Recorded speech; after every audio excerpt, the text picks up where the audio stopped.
estava falando com os meus alunos, ó pessoal, não se preocupa não que eu não tô com corona não, tá? Eu tô eu sou alérgico.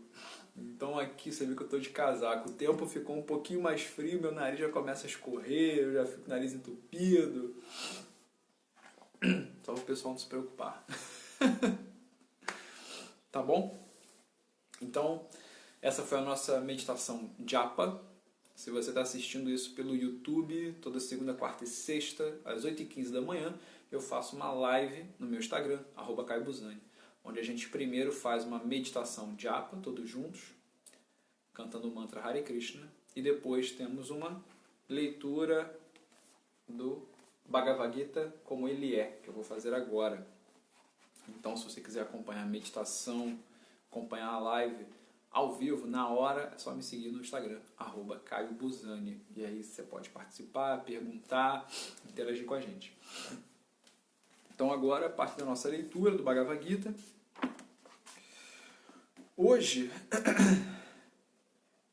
eu vou ler o capítulo 3, o verso 29. Ok? Capítulo 3, verso 29. Lembrando que essa versão da Bhagavad Gita, essa tradução da Bhagavad Gita como ela é, de Srila Prabhupada, ele está aqui atrás, aqui, ó, a fotinha dele. Vocês podem encontrar gratuitamente, acessar gratuitamente no site Veda Base. Tá? Veda Base, você consegue acessar todo o conteúdo desse livro gratuitamente lá no site. Tanto os versos, a tradução, o significado, verso por verso, tá? A explicação, né? Verso por verso. Tudo bem? Então, antes da gente fazer a leitura do Bhagavad Gita, a gente une as mãos em prece em frente ao peito e entoa 3 vezes o mantra de agradecimento, o mantra de estudo da Bhagavad Gita, que é Om Namo Bhagavate Vasudevaya. Ok? Inspire. Om Namo Bhagavate Vasudevaya. Om Namo Bhagavate Vasudevaya. Om Namo Bhagavate Vasudevaya.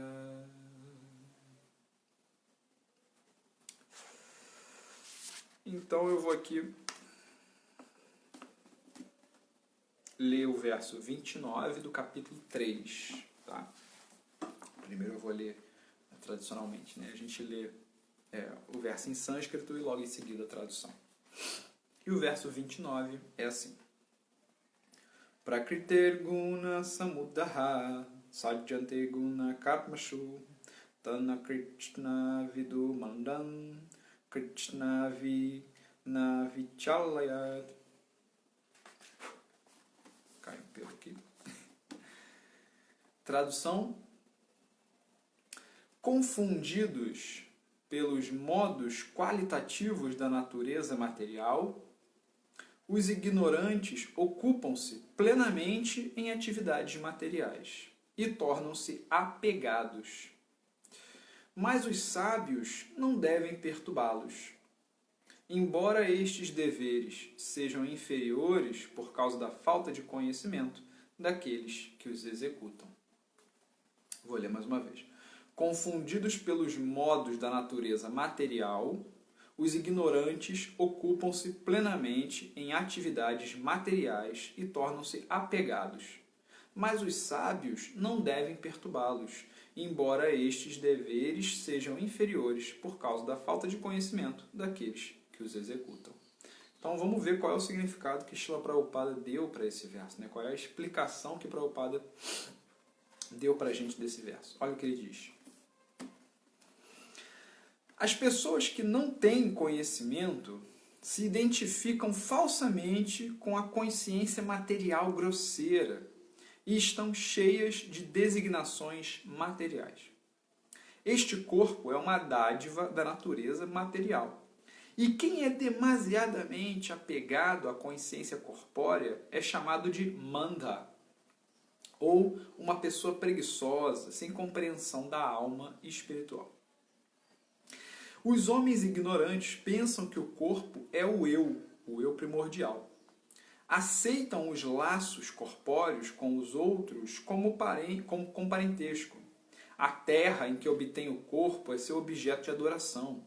E consideram as formalidades dos rituais religiosos como fins em si mesmas. Trabalho social, nacionalismo, altruísmo são algumas das atividades dessas pessoas que cultivam designações materiais. Sob o encanto dessas designações, vivem ocupadas no campo material. Para elas, a percepção espiritual é um mito e, por conseguinte, elas não estão interessadas nisso. Entretanto, aqueles que são iluminados na vida espiritual não devem tentar agitar essas pessoas materialmente absortas.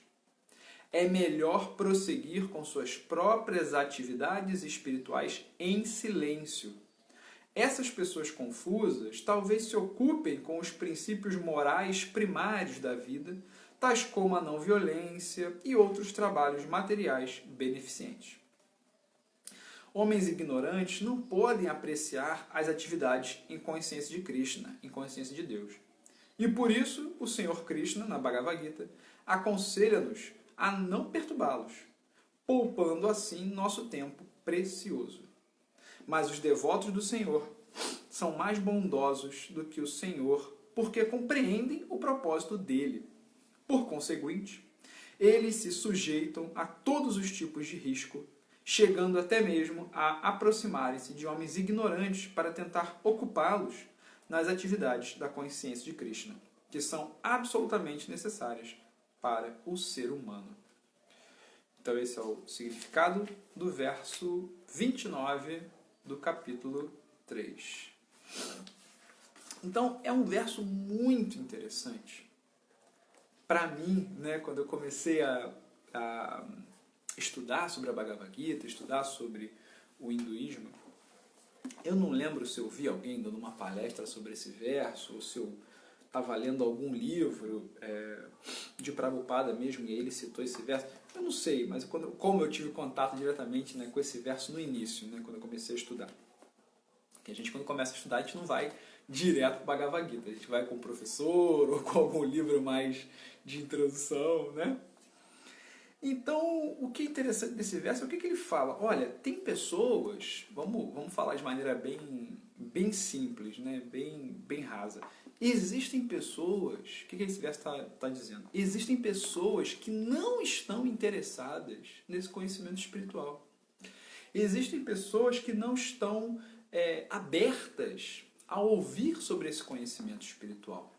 E o que a pessoa que está nesse caminho espiritual deve fazer? Nada. Ela não deve perturbar essas pessoas. Então, o que acontece muitas vezes? Quando a gente, que é comum, tá? Isso não é julgamento, isso não é nada, isso é comum, todo mundo acontece isso. Quando a gente começa a praticar yoga, meditação, autoconhecimento, alguma coisa assim, quando a gente entra nesse universo, a gente começa a melhorar muito várias coisas da nossa vida. Faz um bem danado pra gente. Ainda mais quem está procurando há muito tempo e finalmente encontra, faz um bem muito grande. Aquilo é muito bom. E a primeira reação que a gente tem, com todas as boas intenções, bom, se isso fez bem a mim, isso vai fazer bem a outras pessoas, vai fazer bem ao meu amigo, à minha família, alguém que eu conheço. E aí a gente quer espalhar a palavra, né? A gente quer bater de porta em porta, domingo de manhã, o senhor conhece a palavra do yoga? E sair propagando essas coisas. O que é uma boa intenção, que né? A gente está de coração aberto, a gente está ali feliz, a gente está ali querendo também que as pessoas se beneficiem com aquilo. Mas o que a gente começa a ver é que muitas pessoas não estão abertas a esse conhecimento, não querem nem saber, e aí começam a rotular, acham que é loucura, acham que é coisa doidão, acham que, por mais que você explique, por mais que você mostre, por mais que você dê exemplo, a pessoa não está aberta para aquilo. E aí a gente pode se perguntar, bom, então o que eu faço? Aí Krishna responde, nada, deixa essas pessoas na vida delas. Porque cada um tem o seu livre-arbítrio, cada um sabe de si. Essa é uma das grandes verdades, duras verdades, que a gente aprende logo no início desse conhecimento espiritual, mas que são ao mesmo tempo libertadoras. As suas ações estão nas suas mãos. Você é responsável pelas suas ações. Você é responsável pela sua vida. Existem coisas que acontecem fora do seu controle, que você não sabe, né, que vão acontecendo. Existem influência de outras pessoas, de coisas históricas, aqui. Existem. Mas ainda assim existe também o seu livre-arbítrio, as suas escolhas, que a gente tem que assumir pra gente, que a gente tem que se responsabilizar. Então ninguém pode tirar isso de você. Deus deu isso para você e ninguém pode tirar isso de você. Então a pessoa que optou por não saber desse caminho espiritual, a pessoa que optou por não ouvir sobre esse conhecimento, ela está no direito dela. Ela está usufruindo de um direito divino que Deus deu para ela. Então nós não temos o direito, né, de insistir com alguém para essa pessoa ouvir sobre esse conhecimento. Ela tem que tomar esse passo, né? Então por isso que ele coloca, as pessoas que têm interesse nessa espiritualidade, elas têm que ficar meio que na delas, sabe? Pratica em silêncio, né? Foi até colocou, né, no significado, né? Aqui. Achei muito legal que ele fala isso. É melhor prosseguir com suas próprias atividades espirituais em silêncio. Ponto. Sabe? Fica um pouquinho aí na sua. Porque cada um vai ter o seu momento. Sabe? Esse é o primeiro ponto que eu acho importante. Cada um vai ter o seu momento de ouvir, de se interessar por esse conhecimento. Se a pessoa não tiver aberta, se ela não... eu sempre falo assim, eu sempre brinco assim, tem que abrir um espacinho na mente, sabe? É como se a mente tivesse um monte de coisa, pensamentos, ideias e conceitos sobre a vida assim, a vida é assado, as pessoas são assim, se a pessoa não abrir um espacinho ali para colocar uma coisa nova, não tem jeito, não vai entrar, porque já está cheio. Todo mundo conhece aquela, já ficou até famoso, aquela historinha, se não me engano, do Zen budismo, né? Do mestre que vai enchendo a xícara, e aí a xícara transborda, e aí o discípulo, não, está transbordando a xícara. Aí o mestre fala, exatamente, é igual você. Você precisa estar para encher a sua mente, para encher você de conhecimento, você tem que estar vazio. Se estiver cheio, não enche, fica cheio. Então a mente das pessoas é assim, nossa mente é assim. A gente tem que abrir um espaço, esvaziar alguma coisa. Esvaziar, eu não digo esvaziar porque não dá, né? A gente tem capacidade para infinita de guardar várias coisas. Então a gente abre o espaço. Não, deixa eu empurrar isso aqui para lá, empurrar isso aqui para cá, abrir um espacinho aqui no meu quarto mental e deixar entrar esse conhecimento. E deixar esse conhecimento me tocar. E aí a pessoa está disposta a ouvir, né? Então, a gente não deve, vamos dizer assim, forçar as pessoas a ouvir esse conhecimento, forçar as pessoas a acreditarem. Por mais que a gente saiba que, de repente, aquilo ali seria muito bom para ela, que aquele conhecimento, ou aquela prática de yoga, ou aquela meditação, ou aquela leitura vai fazer um bem danado para ela, pode até salvar a vida dela, em alguns sentidos, mas se ela não quiser, se ela não estiver disposta a isso, não tem jeito, gente, não tem jeito. A instrução do próprio Deus deixa essa pessoa, sabe? Deixa ela fluir na vida dela, deixa ela seguir com as atividades materiais dela. E aí um dia ela vai estar aberta a isso. Não força a pessoa, você não pode fazer isso. Você está quebrando, né? Você está, como eu disse, né? Você está desrespeitando o livre-arbítrio daquela pessoa. Você quer enfiar um negócio goela abaixo a ela. Mas vai fazer muito bem. Mas ele só funciona, esse conhecimento espiritual só funciona de verdade se a pessoa tiver essa abertura e ela deixar esse conhecimento entrar para dentro. Ela trazer aquele conhecimento para dentro dela. Não adianta se você fizer uma lavagem cerebral, ou se empurrar, ou se for por medo. Qualquer coisa desse tipo, assim, primeiro que você não vai conseguir. Se você quiser forçar, você não vai conseguir. Mas vamos dizer que a pessoa, né, meio aquele filme, como é que é? Aquele filme Laranja Mecânica, né, que o cara abre o olho do outro e sai entulhando para dentro coisas. Vamos dizer que você consiga, né? Vai ser falso, não vai ser verdadeiro, vai ser por medo, ou vai ser por idolatria, ou vai ser por fanatismo. E aí daqui a algum... Ou a pessoa vai fazer alguma besteira com esse conhecimento, né? A gente vê isso no mundo. Ou a pessoa vai fazer alguma besteira, não vai entender esse conhecimento de verdade. Ou depois de um certo tempo, aquilo ali não vai firmar, sabe? A estrutura vai ruir, porque a base não está sólida. A base está em cima de um... Ah, porque eu faço isso porque fulano mandou. Eu faço isso porque eu tenho medo de sofrer. Se for por medo, por violência, por terror, por fanatismo, por idolatria, não, essas coisas não criam uma base sólida, né? Então é isso. Você não consegue dar esse conhecimento para a pessoa, você não consegue que essa pessoa receba esse conhecimento porque ela não abriu um espaço na mente dela. E se você fizer isso à força, por qualquer mecanismo que for, fanatismo, idolatria, violência, terror, né, medo, esse conhecimento não vai construir uma base sólida dentro da pessoa e rapidamente, em pouco tempo, esse conhecimento vai ruir. E aí a pessoa vai meio que de um extremo para o outro, ela vai passar a odiar aquilo, né? Então tem até uma analogia, foi quem que eu ouvi? Acho que foi a Monja Coen, né? A gente falou de Zen budismo, eu lembrei da Monja Coen, que ela fala de uma analogia que é como se você quisesse, você tem uma pessoa, ela está de frente a uma porta, você fala assim, entra aí na porta. A pessoa, não quero. Não, entra aí na porta, vai lá, vai ser legal. Não quero. Vai lá, tem uma sala legal aí dentro. Não, eu não. Quanto mais você tenta empurrar a pessoa, né, mais ela se agarra na porta. Não vou entrar. Começa desesperada a não querer entrar. A pessoa tem que passar pela porta por vontade própria.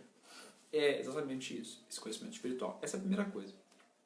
A segunda coisa é, bom, então, mas esse conhecimento é de fato, né, comprovado até cientificamente, esse conhecimento ele faz um bem às pessoas, ele traz um benefício tremendo para as pessoas. Então como é que a gente faz? A gente vai criar sociedades secretas do yoga, maçonarias do yoga? Como que a gente vai fazer? Né? Tem que ficar escondido, não pode? Não é isso. A gente vai fazer a melhor forma de pregação. A melhor forma de pregação, né, de você passar, pregação nesse sentido, de você passar adiante esse conhecimento, mostrar esse conhecimento para as pessoas, né? A melhor forma de pregação é o exemplo. O exemplo é a melhor forma de pregação. Não existe igual, não tem igual, não tem pregação igual. Você praticar, você viver aquele conhecimento é a melhor coisa. É a melhor coisa. Quem está perto de você vai perceber a mudança. Quem está perto de você vai começar a te olhar, primeiro a pessoa às vezes estranha, né? As pessoas estranham. Ih, ó, não está comendo mais não sei o quê. Ih, não bebe mais aquilo ali. Ih, não vai mais para tal lugar. Ih, não faz mais isso. Ih, agora está assim. Ih, acorda cedo. Ih, fica fazendo yoga. Ih, não sei o que. Ih, acende incenso. A casa está fedendo a incenso. A pessoa começa a perceber que você está mudando. Que você está diferente. No primeiro momento as pessoas estão mais próximas, né? São as primeiras às vezes a perceber, sei lá, familiares, amigos próximos. Ficam meio assim, né? Fica meio com medo, fica meio assim, o que está acontecendo? Está mudando. Né? As pessoas não gostam de mudança, a gente tem problema com mudança, né? Ih, está mudando, está ficando diferente. Primeiro dá um medo, dá um certo até afastamento, por medo, por bobeira, por enfim, N coisa. Mas depois, quando aquilo que é benéfico aparece, de você mesmo, sem falar nada, quando aquilo realmente beneficia a sua vida, e aí começa, óbvio, a aparecer, a pessoa começa a ficar, epa, o cara tá fazendo uns negócios aí, começou a acordar cedo, fazer yoga, acender incenso aí, ler uns livros diferentes, repetir uns mantras, uns negócios, e ele tá mais tranquilo, e ele tá melhor, e ele tá brigando menos, e ele tá mais feliz, e sei lá, e aí desperta, e pô, então isso aí de repente deve ter alguma coisa aí, né? Alguma coisa aí tem. Ele está fazendo alguma coisa. É o quê? É a comida? É o incenso? É o não sei o quê? O que é? É a roupa? Né? É a viagem para a Índia? É o que foi? É o retiro que ele fez de yoga? Alguma coisa que essa pessoa está fazendo aí está mudando a vida dela. Então eu quero ver o que é. E aí a pessoa abre, lembra da abertura? Aí a pessoa tem essa abertura para perguntar, pô, você tá mais tranquilo, pô, você tá mais feliz, você está, sei lá, mais saudável, não sei. Alguma coisa vai chamar atenção a ela e ela vai abrir a mente. Aí você vai falar, ó, não é porque eu pratico. Aí você vai devagarzinho. Não, eu tô praticando os negócios aí. Tô vendo uns vídeos aí de um maluco aí, um tal de Caio Guzani. Aí você vai falando os negócios. E aí a pessoa, aí ela abriu a mente, abriu um pouquinho o espacinho, aí ela tem como receber esse conhecimento. Aí você empresta um livro, aí você vai sugerir um site, um vídeo, uma coisa, sei lá. Né? Aí a pessoa... Então, o exemplo é a melhor maneira de você mostrar esse conhecimento para a pessoa. Ele não é imediato. A gente quer as coisas imediatas. Né? A gente quer as coisas rápido, para ontem. O exemplo não é imediato. Por quê? Porque você precisa mudar. Você precisa se transformar, mesmo que pode parecer pouco, mas você tem que mudar para aí então alguém perceber. É claro que ninguém entra nesse caminho espiritual, nessa vida espiritual, para mudar para o outro ver. Não é esse o nosso objetivo, é óbvio. Mas quando você está realmente focado nessa introspecção, nessa mudança, nesse autoconhecimento, mudanças ocorrem. Isso é fato. Mudanças ocorrem na sua vida. A sua vida vai mudar. Você vai mudar. E quando você muda, aí as pessoas percebem. Né? De novo, você não deve fazer isso querendo que as pessoas percebam, olha como eu estou diferente, pessoal, olha como eu estou bem, olha como eu estou... Não vai funcionar. Nem você vai mudar, nem o outro vai ver, porque ele vai perceber, mesmo que instintivamente, sutilmente, ele vai perceber que você está fazendo aquilo de imagem, né, para imagem. Mas se você for sincero na prática, de verdade, né, ali, sincero, mudanças vão acontecer e as pessoas vão notar, sem você falar, sem você ficar pregando firmemente para as pessoas. Tá? Então, as pessoas, como falou, não tem interesse, não força, deixa essa pessoa porque ela vai vir no tempo dela. Segundo, melhor forma de pregação é o seu exemplo, é você mudando a sua vida, é você se transformando, que aí o outro vai ver até você. E o terceiro ponto, que como Prabhupada fecha ali o verso, né, o significado do verso 29, é o que ele diz. As pessoas, às vezes, as pessoas que estão num caminho espiritual, elas, mesmo sabendo que essas outras pessoas não vão ouvir, elas se colocam à disposição. Então, outra coisa que você vai perceber desse pequeno grupo de pessoas que vai notar a sua mudança, né, algumas vão vir perguntar a você, e aí, o que é isso? Poxa, eu estou passando por uma dificuldade, eu me separei, meu parente morreu, eu estou mal, não sei o quê. Como é que você lida com isso? Como é que essas coisas aí que você faz aí, você lida com isso? Ela vai abrir um pouquinho a cabeça dela, vai abrir um pouco o coração dela para você passar esse conhecimento. E mesmo que você fale, passe esse conhecimento e ela esteja aberta, somente um pouquinho, sei lá, 10% dessas pessoas é que realmente vão acolher aquele conhecimento. A maioria, mesmo com a mente um pouquinho aberta, vai entrar e vai sair pelo outro ver. Ela vai ouvir, que legal, que bacana, aquilo vai acalmar ela, vai dar uma certa paz, né?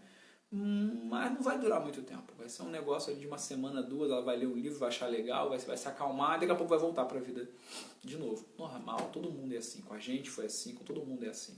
Né? É um processo, cada um tem o seu tempo, cada um tem o seu momento. Então, isso é normal. Mas então eu falo e a pessoa não se toca, né? não se aprofunda, não vê que isso vai ser bom para ela. É assim. E mesmo assim é nosso, vamos dizer assim, quase como um dharma, um dever, continuar ajudando. Mesmo que a pessoa não comece a estudar como você imagina que ela deveria, ou não comece a praticar como você imagina que ela deveria, porque ela que tem que ter essa atitude. Ela que tem que ter essa vontade. Então, mesmo quando a pessoa se coloca, né, abre o espaço na cabeça dela para ouvir, para entender esse conhecimento, isso não é garantia de que ela vá continuar, mas é dever do praticante espiritual passar pelo menos um pouco desse conhecimento. E como tudo que a gente faz, que a gente já viu aqui em outras leituras da Bhagavad Gita, em outros momentos da Bhagavad Gita, a gente deve agir sem esperar algo em troca. Então eu também não posso falar sobre essa filosofia, pregar, como eu disse, né, esperando que a pessoa vá entender e vá praticar. Não, porque isso não depende de mim, isso não está sob o meu controle, isso não é minha vontade. é o livre-arbítrio da pessoa, é o desejo do todo, é o desejo de Deus. Então, não é sobre o meu controle. O meu controle são as minhas ações. E eu sei que o meu dever, né, o que está sob o meu controle, o meu dever e as minhas ações. Então, o meu dever é pregar e eu vou pregar. Se aquela pessoa vai acolher e desenvolver aquele pensamento, desenvolver aquela filosofia, aquela prática, ótimo. Se ela não for, se ela for seguir a vida dela, ótimo também, porque eu não tenho controle. Eu não posso fazer nada. Eu tenho que cumprir o dever sem esperar algo em troca. Então, até mesmo dentro da prática espiritual, dentro do caminho espiritual, isso se torna uma prática. Eu vou falar, eu vou pregar, de repente a pessoa vai, como eu falo, bem sincero, ela vai cagar porque você falou. Ela vai ouvir, achar muito bonito e vai mandar aquele famoso não, mas isso pra mim é demais, eu não sou evoluído. Vai mandar alguma desculpa, isso é desculpa da mente, né? Não consigo fazer isso, só você. Como que só você? Eu sou igual a você, eu como que você come, eu vivo como você vive, como é que... Não, eu não consigo. São desculpas da mente, né? A mente vai dar alguma desculpa e ela vai cagar porque você falou. E tudo bem. Não, aí tem gente que fica revoltado. Não, mas eu não falo mais nada pra ninguém, porque não sei o quê, porque ninguém me escuta, porque não sei o quê. Mas essa não está sob o seu controle. Você está sofrendo, você está achando que ninguém te escuta, você quer não sei o quê, porque você está esperando o resultado, apegado ao resultado. Né?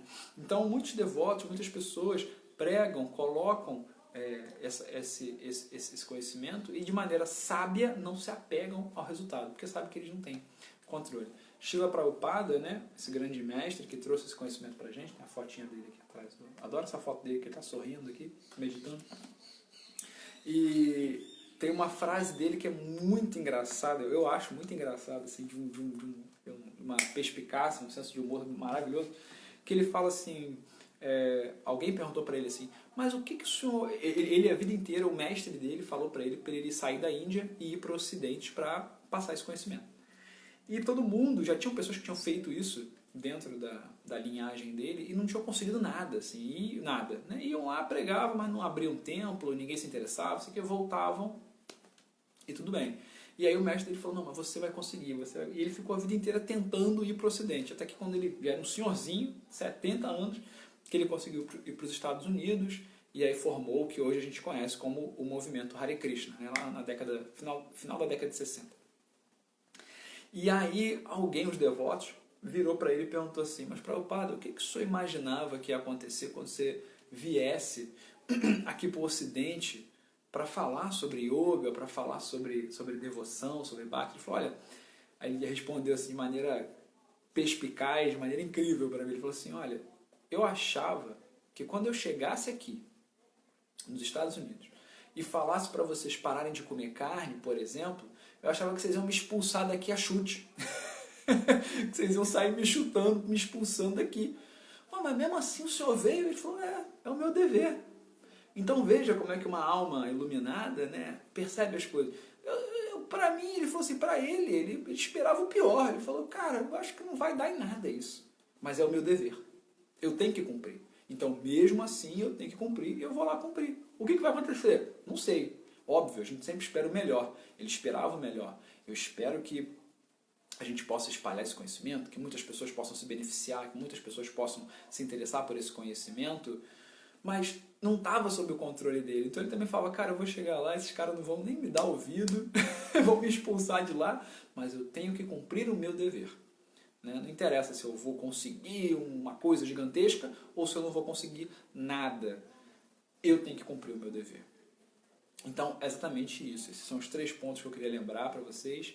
Primeiro, não adianta empurrar a pessoa pela porta, ela que tem que passar. Né? Então, você não vai convencer ninguém de nada, ela que tem que estar disposta a ouvir aquele conhecimento. Segundo, que a melhor pregação é o exemplo.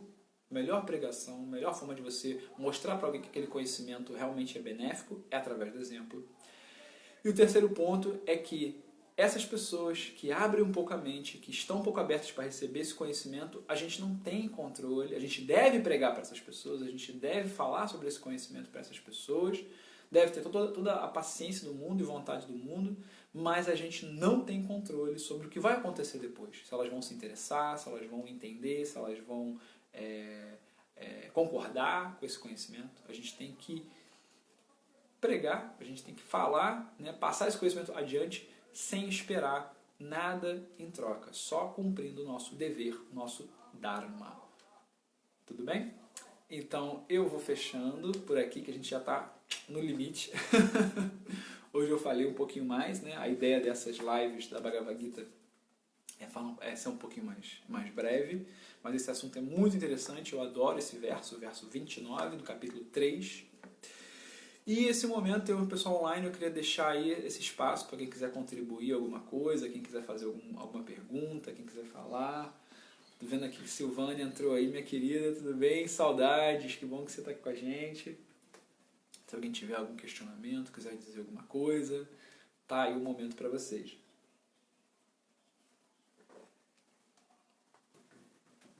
Enquanto o pessoal vai vendo se tem alguma coisa para falar, eu vou avisando que essas lives de segunda, quarta e sexta, às 8h15 da manhã, acontecem no meu Instagram, @CaioBuzani. Então, quem quiser acompanhar com a gente, fazer a meditação japa, que a gente faz no início, depois a aula da Bhagavad Gita, é só entrar no meu Instagram, me seguir para assistir às lives. E quem está vendo aqui pelo Instagram, por favor, não deixe de conferir o meu canal no YouTube, tem o link na minha bio, ou só ir no YouTube, canal Iluminar,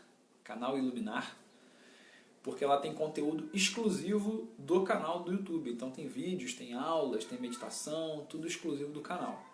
Então dá uma olhada lá que também está bem bacana. Tudo bem, gente? Eu acho que está tudo claro para todo mundo, está suave. Então, só para lembrar que amanhã, terça-feira, é dia de live às 19 horas. Com temas e perguntas sugeridas por vocês. Eu vou, daqui a pouco, eu já escolhi qual vai ser o tema, eu vou botar lá o que o pessoal mandou, e daqui a pouco aqui no Instagram eu vou postar qual vai ser o tema da live de amanhã, tá bom? Às 19 horas. Então, eu aguardo vocês lá. Muito obrigado pela presença de vocês nessa manhã maravilhosa. Espero que essa meditação, esse conhecimento tenha tocado vocês, tenha sido bom, prático, proveitoso para a vida de vocês. E até as próximas lives, os próximos vídeos. Bom dia, minha querida. Da próxima vez aparecer com a gente, tá bom? Vai ser uma honra. Tudo bem, gente? Então, muito obrigado pela aula. Muito obrigado por essa prática, por essa manhã. Até a próxima live, até o próximo vídeo. Namastê. Hare Krishna.